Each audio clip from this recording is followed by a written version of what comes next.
Hey, true believers. Chris Mack coming at you with The Batman Who Laughs, #1. Now, this is another one of those foil covers, so it's kind of hard to see, so bear with me on that. But yeah, this is a great book, and this is another one of those Dark Knight Metal tie-ins. The print date on this one was January 2018. And just to clarify, this is not the first appearance of the Batman Who Laughs. If you want that, you need to pick up Teen Titans #12.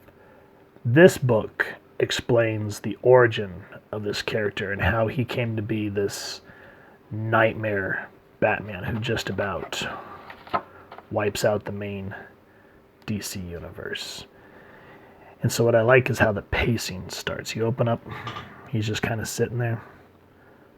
I know you're scared right now. You don't need to pretend. I can see you trembling. You don't know why I brought you here. But you know the answers can't be good. And you're right. It's not. You really thought you had it all figured out. That you knew every combination in the deck. And it would thrill you every time you were right. When the hand came down in a familiar pattern, a familiar story about an outsider who can see all the good in us, about how we all have the power to fight for what is right, or how we can each overcome our own darkest moments. But this isn't any of those stories. These are familiar parts, but they're all in the wrong places.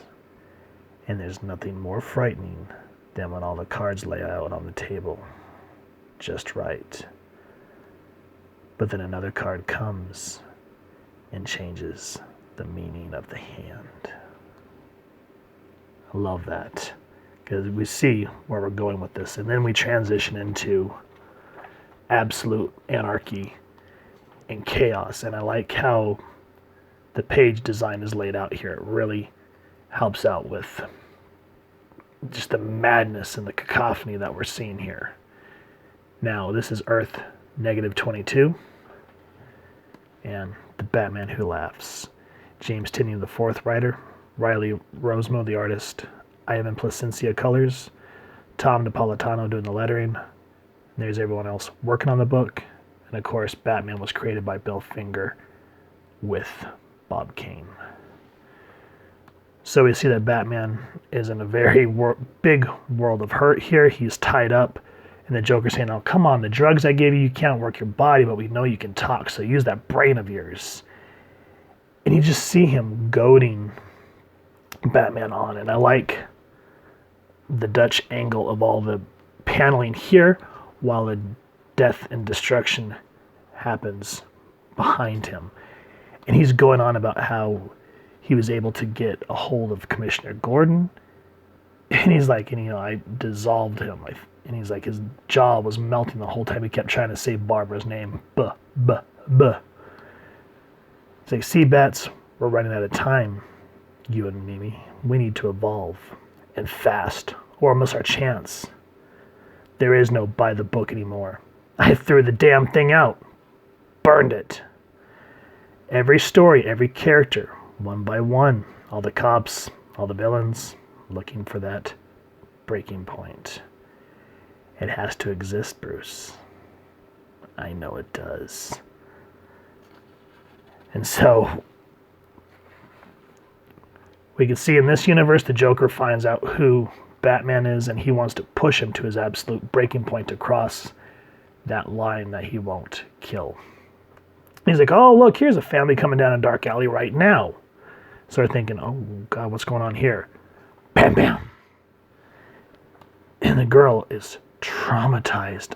Don't be afraid. You don't need to be. You don't have a mommy and daddy anymore. You're the first citizen of a brand new Gotham. One made from the best of him and the best of me. Doesn't that sound wonderful? And again, another beautiful splash page. I like this crack, just the shatter of the psyche starting to happen. And we see that the little girl has the Joker toxin in her, so she starts to go crazy. And we see that this wasn't a one-time occurrence. This is every resident of Gotham being rounded up like a herd. He goes, now bring on the next family and the next and keep them coming for, our line for his line. So he just basically wants to poke at Bruce's trauma of what made him Batman. So he's able to break free. He goes, stop. Never, I'll never. And he cuts in saying, stop. So Bruce just goes to town on him. And we see the breaking point. Crack! I like that onomatopoeia used in the background. Just enhances with the laughing. Beautiful page setup by the art team here. And it's just eerie. Now there's a moment that happens. I don't want to give everything away. But we segue to a few days later. And we see that Batman and Superman have rounded up all the children that were affected, that become orphans and were affected by the Joker toxin. And it's just maddening at how bad this, what the Joker has finally done to these kids. And Bruce is saying he wanted to make something new out of the best of both of us. My trauma and his blended together. These children, they may be beyond saving Clark. And he goes, well, I'm going to be administering help to them myself now, because one of them tried to rip out the throat of one of the doctors. So he sees Sirius, a laugh. I'm sorry, that wasn't funny. So something's happening.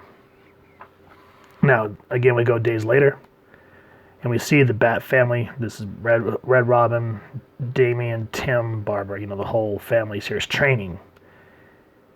And I like how Dick, being the oldest and the closest to him, goes, Batman, appreciate you brushing us up on our basics. But it's been years since you brought any of us to the cave to train. Something's wrong. Talk to us, Bruce. We're family. And so Batman explains how the Joker's last wish, he says his last wish was that whoever killed him would become him. So there's something going on in Bruce's blood that's turning him, changing him. There's something that happened in doing so. And they're like, we're not going to fight you. He goes, you brought us here to make sure we could fight you, but we're not going to do that. We're family. Let us help you. Now, spoiler alert here. So if you've never read this book, put this review on pause, go read it, and come back. So Bruce here says, that's why I brought you here. Not to help Jason. I brought you here because the four of you would notice something was wrong with me before anyone else would. And I'm sorry, but I can't allow that. Bruce, what are you doing? Boom. Something you weren't prepared for. And he murders his whole family right there in the cave. And we see the first hellish grin on his face as he enjoys doing it. That's some hard stuff to take in right there. Again, we jump to a few days later. We're on the Justice League Watchtower, and we see, just look at like Plastic Man, Martian Manhunter, Superman, his eyes bleeding, Hawkman out there choking in space, the Flash, Wonder Woman. I think that's the Red Tornado there, and it just looks like a slaughterhouse. And so here, Superman's like, why are you doing this? And he's talking about how he used to walk through the Justice League trophy room looking at all the doomsday weapons they've kept over the years, and how how Bruce himself insists on keeping them instead of letting Superman destroy them. He's like, it used to keep me up at night, and I couldn't understand why. And he's like, now that my mind's been put right, I finally understand. It's so simple. I wanted to use them, Clark. I wanted to use each and every one of them. And notice how his outfit starts to change. And very much the art here is very dynamic in terms of showing the noir, the dark, hard edges, very deep shadows of how he's changed. So, of course, John is affected by whatever it is that Batman did to Superman.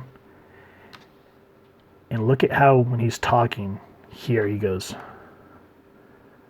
why don't you pull out that old Superman magic? Puff out that old chest of yours and tell your wife and son that everything's going to be all right. That the good guys are going to win in the end. And so Superman's like, I'm not going to give in to you. And needless to say, something horrible happens that I don't want to give away. And it's hard to read. It is very horrific. But within the blood of the aftermath, we see the moon.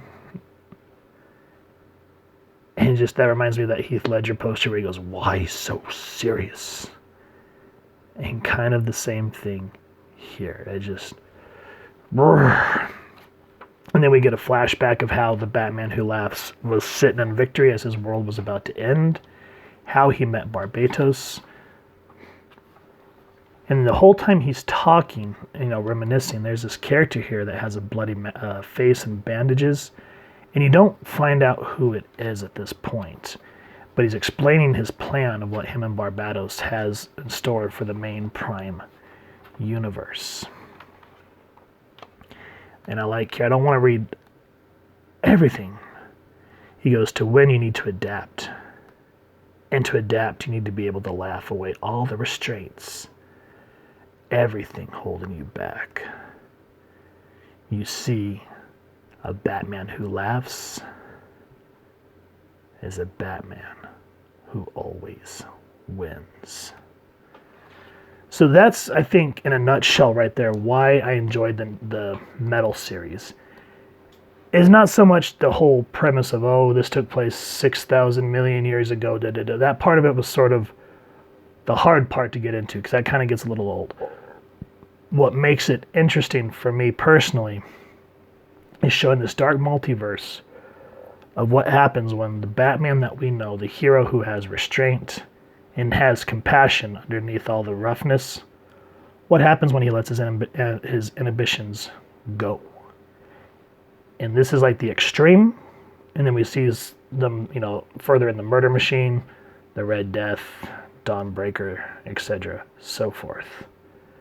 So that's why I enjoyed Metal from this aspect. That's why I wish in the main story that these characters were utilized more than trying to bring the whole DC universe in, which I felt kind of mucks up the main story. But these one-shots, absolutely phenomenal. And James Tynion did such a good job on this book. The art at first was kind of off-putting, but as I went back and reread it, it very much helped set the tone in a very cartoonish, dark setting. Really helpful. So, with that said, if you guys have enjoyed this comic book, please first and foremost check with your local comic shop and see if you can still get a copy. And if you've enjoyed this review, we really would appreciate it if you take a moment to hit like, share, and subscribe. It helps the club channel more than you could possibly know. And if you wouldn't mind hitting that fancy little metal button next to subscribe, that way as we continue to upload content, you guys can come to the channel. And we love to just hear your feedback and talk with y'all down in the comments below or on our social media pages, which I'll make sure to leave the links down in the description below. So with all that said, thank you so much for stopping by. Hope y'all continue to have an absolutely amazing day reading, and happy hunting, true believers.